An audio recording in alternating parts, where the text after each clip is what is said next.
Ladies and gentlemen, please welcome Congresswoman Claudia Tenney. Thank you. Good evening. Good evening. Good evening. I'm so excited to be here. Thank you so much for all of you being here to support our campaign. We are truly humbled to have all of you here to support us. It is such an honor to welcome President Trump to Utica in the Mohawk Valley.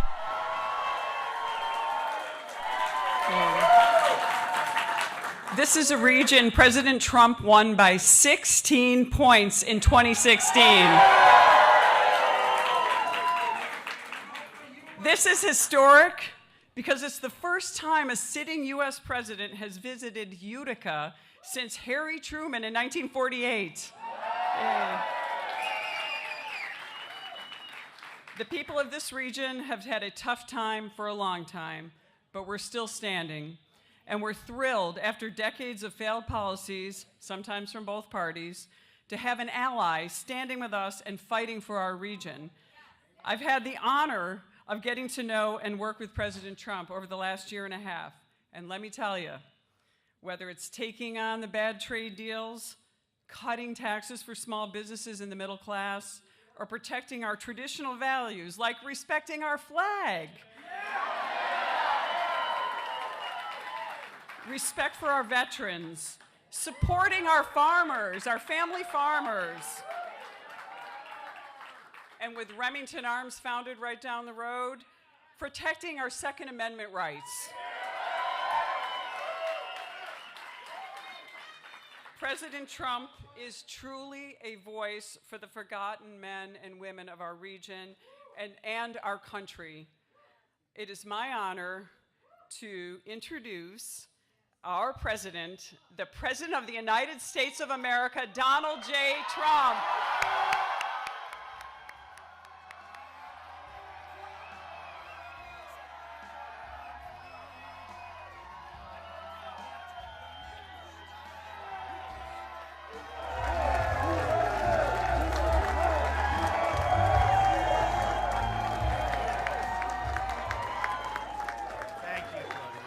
I'm here for Claudia. She has been incredible in Congress. She's helped us so much. She is just a wonderful person. She said, could you possibly come up to this community that, as you know, I know very well because I have a lot of friends here. I'm looking at all the faces. I think I know about a third of them, maybe a little bit more. And I just want to thank you very much for all you've done. And hopefully we put Claudia right over the top where she belongs. I think she's... Yeah. I don't think she's going to have any problem. But, you know, I look at this area in the state. Ed Cox is here, by the way, a great friend of mine. Where's Ed? Ed, what are you doing back there? What are you doing back there? Thank you, Ed, for being here. New York Republican State Committee, and I think it's doing okay, right? You know, considering the fact that we have the highest taxes in the nation in New York, and we should have no taxes, if Andrew Cuomo, if he took over and if he, now think of it, if they would have allowed a little bit of fracking and taken some of the richness out of the land, which by the way is being sucked away by other states, you know, they don't have state lines underground. You know what that means? That means it just goes down, down, down. We don't get it. You look at what's happened in Pennsylvania with the money they've taken in. You look at what happened in Ohio with the money they've taken in. They're fracking, they're drilling a little bit, they're creating jobs. And this place, it's just so sad to see it. And we had the potential to do it better than anybody, and it's dissipating. It's dissipating. Because that stuff flows. Do you understand that? It flows. And they probably have those little turns, you know, they make the turns at the border. It goes like this, right? And all of a sudden, someday you're not going to have that underground maybe so much, and it's a shame. Because you could have had no taxes. You could have had the lowest taxes instead of the highest taxes. And it's very sad to see what's happened with New York. I was actually thinking of running for governor, but then I decided. You remember, right? No, I was serious. I was thinking because I said with some. the use of brain power and common sense, you people could have had a boomtown up here. This could have been Boomtown, USA. You know, you have among the richest in the United States of sitting under your land and you don't take it, and other people are taking it, meaning other states are taking it. And I said to myself, I think maybe I'm going to consider running for governor very strongly. And then I decided to run for president instead. And that worked out. I want to thank Shell Farley. Where's Shell? She's around here someplace. Good luck. I know I see you on television a lot. You're working hard. I think you have like 3 different parties. I don't think Ed's too worried about that, right? You're okay with that, Ed, right? She's got the Conservative Party also. And I've watched you, and I know you're really working hard. And honestly, on the merits, you should win. You know, I know your opponent very well. She's been up to my office looking for campaign contributions over the years. And she's very aggressive on contributions, but she's not very aggressive on getting things done. And because she hasn't gotten very much done. If anything, has she gotten anything done? No. One bill. One bill to rename a post office. You just go in and fight. You may see some big changes. You may see some things happen. You know, they saw it in my election. Of course, I felt I was going to win. We were having these massive crowds. And a lot of people that traveled with me, I'll never forget, there was a certain show on television. And the 2 people that truly, these were reporters, they truly hated your favorite president. Hated. They hated. And they were watching a speech. I was making a speech. We had 25, 30,000 people in this massive auditorium, stadium, actually. And they looked at each other. They just looked. They said, do you believe this? They were not happy. That was the day before. And then the day of the election, they said, you know, I guess that's the way it goes. But I felt all you had to do is see the enthusiasm. So, Shell, I can say this. You may surprise a lot of people. You may surprise, because people know it's wrong what's going on.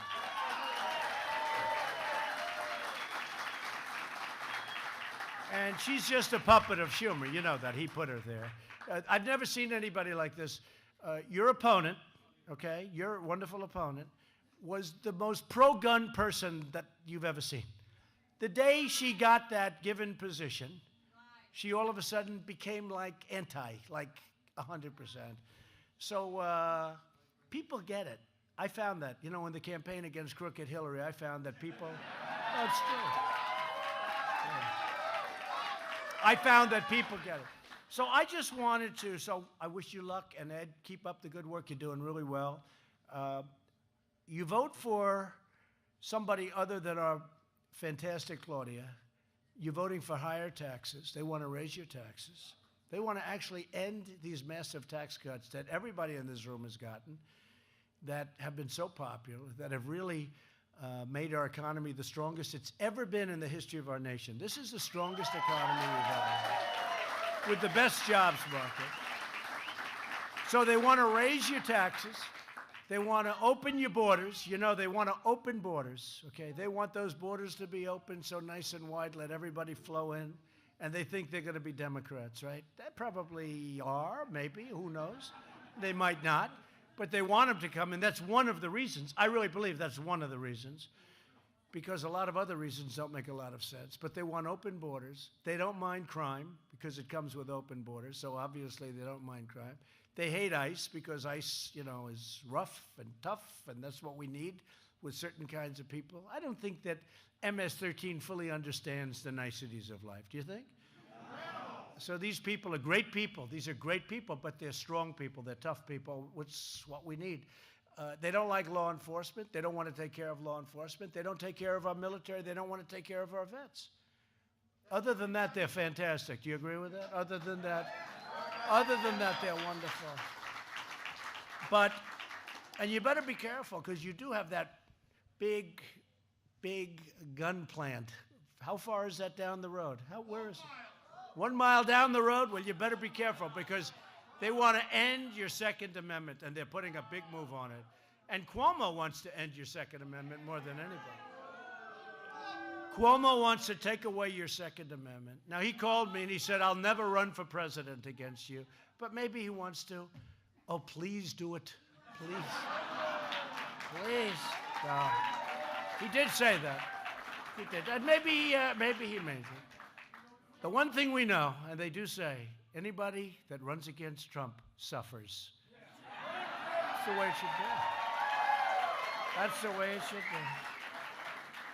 But, you know, really, we talk about Maxine Waters and Nancy Pelosi. Maxine Waters, the new face of the Democrat Party. Maxine Waters, she's a real beauty. Maxine. Boy, oh boy, I watch her. Crazy Maxine. Low IQ person. Low IQ. And this is really what is steering, to a certain extent, the Democrats. I mean, she gets up and she wants people to be violent. She wants people to attack if they happen to be on our side, which is now turning out to be, don't forget, 306 to 223. That's a big difference. 306. Remember? There is no way to 270. There is a way to 306, but not to 270. I said I kept going up to Maine, Maine, Maine. I love Maine because I needed one. And I went up to Maine 5 times. And they said, why do you do that? I said, because I believed the fake news. I said, you know, they said there's no way, but I needed one. So that's why, this is why we have to, you know, just always assume. And I ended up getting the one. I won that one that I wanted. But I didn't need the one because we got many more than the one. But I thought what I'd do is just do this a little bit different and just read out some of the things that we've accomplished, because nobody's ever accomplished like we've accomplished. And just its point, look at this, page after page. And I've been here, right? I've been here for less than 2 years. And I can tell you, and they'll go and check it. The one thing with them, they fact check, but even their fact checking is wrong. If I'm right, or if I'm 97.3% right, they will say, he's got a Pinocchio, or he's lying. Oh, they are bad people. Look at this. 3.9 million jobs now. It's 4 million jobs created since the election, which nobody would have believed. Here's one that you should use all the time. More Americans are now employed than ever recorded before in our history. Right? So we have the highest employment in history. Think of it, the highest employment in history. Manufacturing jobs growing at the fastest rate in more than 3 decades. We've created more than 400,000 manufacturing jobs since my election. Now, you heard we weren't going to do manufacturing anymore, right? And I used to say, excuse me, I went to the Wharton School of Finance. I said, excuse me, does that mean we're not going to make things anymore? What are we going to do, buy everything like from other countries, let them have all the jobs? And those are good jobs. Those are the real great jobs. But 400,000, and that's going up to 600,000 very quickly. And that's a number that was supposed to go way down, and it's going way up. And by the way, we've brought back the steel industry. The steel industry now is one of the hottest industries. I was with 2 or 3 people that are in the steel business. I don't know where they are. But, and this is a great reception, by the way. We appreciate it. But a few people in the steel industry were saying how incredible the business is. They never thought this would happen again. And it's become a great industry. And, you know, steel isn't like other industries. We need steel. You need it for defense, so we need aluminum, which is doing great. Economic growth last quarter hit 4.1. Everybody said the most you're going to do is 2. It was 1.2 when I started. 1.2. And I'll tell you, it was 1.2 and heading south. It was going down. It was regulations that did it initially. And now it's regulations and the big tax cuts. So it's really, new unemployment claims recently hit, think of that, a 48-year low. Okay? African American unemployment, you've heard this, has just achieved the lowest level ever recorded. Ever recorded. Asian American unemployment rate achieved the lowest level ever recorded. Women unemployment rate, only 65 years. Sorry about that. Lowest in 65 years. Asian unemployment, the lowest ever recorded. You know, here's a good one. Lowest unemployment rate ever recorded for Americans without a high school diploma. How's that? Is that a good one? Right? That's a good one. The veterans' unemployment rate reached its lowest level in more than 20 years. Almost 4 million Americans have been lifted off food stamps since our election. You know what that means? That means they went out and they have a great job. They have jobs. The pledge to America's workers has resulted in employers committing to train more than 4.2 million Americans. That number is now up to 5 million Americans. And we're committed to vocational education. You know, I went to school, and I remember going to school as a young guy, and I'd be a nice student, and we had good students. We had some people that weren't good students in the class. They were terrible students. But they could blindfolded take apart a motor or an engine. They could do things that we never even thought about doing. They had a great aptitude. I say vocational is very important. They had this great talent, yet they were lousy students, so we have to remember that. 95% of U.S. manufacturers are optimistic about the future. That's the highest ever recorded. Signed the biggest tax cut and reform in history. The tax cuts, $300 billion have already poured back into the United States from overseas. I think that number will end up being about $4 trillion. This is money that would have never come back to us. You saw Microsoft is bringing back $230 billion. I had dinner the other night with Tim Cook, who's fantastic, and they're spending a tremendous amount of money in the United States. And I asked him, would you have done it without our tax reform and our tax plan? He said, no, we wouldn't have done it. Number one, you wouldn't have been able to get the money back in. Can you believe that? You couldn't bring the money back in. That's really good stuff. You cannot bring the money back into the United States. Spend it someplace else. We helped win the bid for the 2028 Summer Olympics in Los Angeles. I helped a lot. I was called by a big Democrat politician. I don't know if he'll agree to it anymore to say.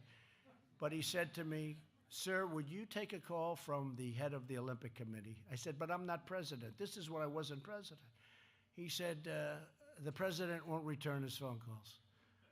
I said, why do you say that? He said, the president will not. President Obama wouldn't return his phone calls. Would you take a call from the head of the Olympic Committee? I did. I couldn't get him off the phone. He was a really nice guy. He was so happy that somebody finally returned his phone calls. And we got the 2028 Summer Olympics. And I made that phone call was before I took office, by the way. So that was good. Helped the United States, Mexico, and Canada in our united bid toward the 2026 World Cup. That's a big deal. That's a big deal. We got ANWR, one of the largest fields in the history in anywhere in the world. One of the great energy fields anywhere in the world. That's in Alaska.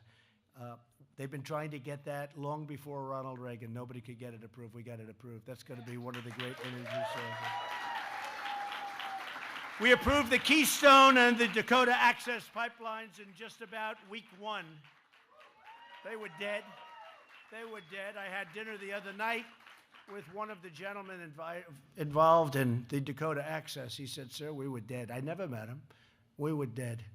It was not going to happen. Now it's open. Tremendous numbers of jobs were produced in building it and everything else, so we got it started. Likewise, Keystone. I think it's going to be a total of 48,000 jobs during construction, and also environmentally better than the alternatives. Enacted regulatory relief for community banks and credit unions. They were dying. They were dying. They were being put out of business. Obamacare, we got rid of the individual mandate, which is the most unpopular aspect. I would have gotten rid of everything, but as you know, one of our wonderful senators said thumbs down at 2 o'clock in the morning. We had it all gone, but we'll get rid of it anyway. Obamacare is essentially decimated. We've also come, and you know, once you get rid of the individual mandate, which we've done, that really was the end of Obamacare. But we've also helped where people that are still stuck on Obamacare were trying very hard to keep their rates down. You know what I'm talking about. You know, people are shocked that we've kept their rates down, and the increases have been much less than people were projecting that they'd be because of what we've done, not because of what they would have been 30, 40. They were 120% when I was running for office, but we've worked very hard on that. Secretary Azar. I had something passed called Right to Try. Does everyone know what that is? You don't want to know, in a way. That's when you're really sick, you're terminally ill, and we have potentially a great cure, but it's going to take 5 years to get it approved in FDA or wherever. And we get the people now are allowed to go and try those things, which may work and they may not work. But people, if they didn't have money, they stayed home. They had no hope. And if they did have money, they'd travel all over the world to try and find a cure. We have some cases. I'm very proud of it. They couldn't get it approved. This has been going on for 30 years. Right to Try. Think of it. It's a great name. Right to Try. Right to Try. Maybe it's going to work. Maybe it's not. So now if you have some kind of an illness, you're terminally ill, you're very, very sick, you have the right to try a potential cure. And it's good in a lot of ways. You also learn whether or not it works. You know, I mean, what's a better sampling? But you try, and people are really happy about that. I'm very proud of that. My administrations are providing more affordable health care options, so we're opening up many different options for health care. And we have association health plans. We have short-term duration plans. We have all sorts of plans coming out. Many of them are already out. Some just literally got out over the last week. So I think it's going to be something great. We have clean coal exports have increased 60% last year. Clean coal, which is one of our big assets that we weren't allowed to use for our miners. You remember Hillary with the coal, right? Sitting with the miners at the table. Remember, that wasn't so good for her. So the people of West Virginia and all over, you look at Wyoming, you look at so many different places where they just, Pennsylvania, where they loved what we did. And it's clean coal, and we have the most modern procedures, but it's a tremendous form of energy in the sense that in a military way, think of it, coal is indestructible. You can blow up a pipeline. You can blow up the windmills, you know, the windmills. Boom, boom, boom. Bing, that's the end of that windmill. If the birds don't kill it first. The birds can kill it first. They kill so many birds. You look underneath some of those windmills, it's like a killing field of birds. But, you know, that's what they were going to. They were going to windmills. And, you know, don't worry about when the wind doesn't blow. I said, what happens when the wind doesn't blow? Well, then we have a problem. Okay, good. They were putting them in areas where they didn't have much wind, too. And it's a subsidy. You need subsidy for windmills. You need subsidy. Who wants to have energy where you need subsidy? So the coal is doing great. American oil production recently reached an all-time high in our history, and it's going higher. We're now the #1 in the world in that category. We're #1 in the world. Nobody ever thought they'd see that, but we opened it up in a very environmentally friendly way. United States is a net neutral gas exporter. Think of that. And we have we're neutral, now we're going positive. We were even, now we're going to be very positive. On natural gas, we're exporting natural gas at a level that we've never done before. And we're using it at a very high level. Withdrew the United States from the job-killing Paris Climate Accord. That was another beauty. That was a beauty. We signed landmark VA accountability legislation and passed VA choice. So for 40 years, they've been trying to get these things. Accountability and choice. Accountability is you could do anything you wanted if you worked in the VA. And choice is where they can't get a doctor. You go outside, you see a doctor, we pay the bill for our great vets. They've been trying to get that stuff for 45 and even longer, and we got it done. We secured a record $700 billion in military funding and $716 billion next year, and that's a record that I don't think it's going to be broken. I don't think we'll need to. We're rebuilding our military. And that's a lot of jobs because it's all being built here. We make the best planes in the world. We make the best military equipment in the world. Missiles and everything. We make the best equipment in the world. We make it here. So we have 700, 716. Taking first steps to establish a Space Force, which we need. Confirm more circuit judges. We confirm more circuit court judges than any new administration, and by the time we finish, we're going to have more circuit court judges than any administration in history. In addition, we have already confirmed Supreme Court Justice Neil Gorsuch. And we've nominated a great gentleman, Judge Brett Kavanaugh, who is doing very well. These are great people, Ed, right? Withdrew from the horrible one-sided Iran deal. Move the U.S. Embassy to Jerusalem after promises to you. We're protecting Americans from terrorists with our travel ban that just got upheld by the Supreme Court. Right? Issued executive orders keeping open Guantanamo Bay. They wanted to close it. I want to keep it open and use it for the rest. Renegotiating disastrous trade deals and imposing tariffs on foreign steel and aluminum and, frankly, on countries that are taking advantage of us and have been for many decades. We're imposing tariffs. And by the way, they impose tariffs on us. You ever see anything like this? I'll have politicians come to me, sir, we want free trade. I said, so do I. Well, such and such a country, you're raising the tariffs. I said, yeah, but they have massive tariffs on us, 50%, in one case 100%, in some cases more than that. What would you say about that? Well, I understand that, sir, but we're now doing it to them. That's not free trade. I said, well, it's not stupid trade either, right? It's unbelievable. No, these people are unbelievable. They're unbelievable. And, you know, again, your steel guys in there, and they can tell you what's going on. I see a couple of steel hats back there. But they can tell you what's going on. Where U.S. Steel is opening up, I think, 8 plants. And Nuco and so many different companies have announced plans. Some of them brand new, some of them expansions. There's nothing like what's happening in the steel industry right now, and that's because of what we did with tariffs. They were dumping steel all over this country, dumping it. And in many cases, it was a highly inferior product, really bad stuff. You know, steel can be bad, too. And we're doing beams and we're doing structural components with bad stuff. No, we don't want that. Net exports are on track to increase by $52 billion over the next year. They don't even talk about that. That came out in the 4.1 report. To me, it was one of the great things. $52 billion from what it was. We've begun building the wall. We've spent now $3.2 billion. We've spent...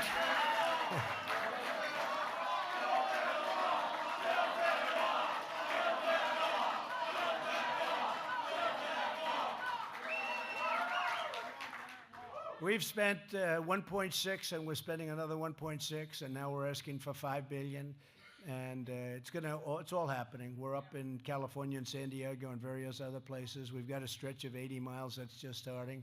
We're doing well with it, but we're having very little help from Congress, in particular from the Democrats in Congress, because they're just obstructionists. Most of them voted for a wall 10 years ago, 12 years ago. They voted. But they're just a bunch of obstructionists. You know, I have 400 people that haven't been approved. These are great people, like yourselves. They gave up their jobs in order to work in government, and they're going every ounce of time. They're delaying it and obstructing. You know, their whole campaign is resist, and our campaign is make America great again. There's a big difference. Big difference. That's why, I mean, even beyond Claudia, I think Claudia is going to do great. You got to help her. You got to make sure, because she's running against somebody that's a total puppet of Nancy Pelosi.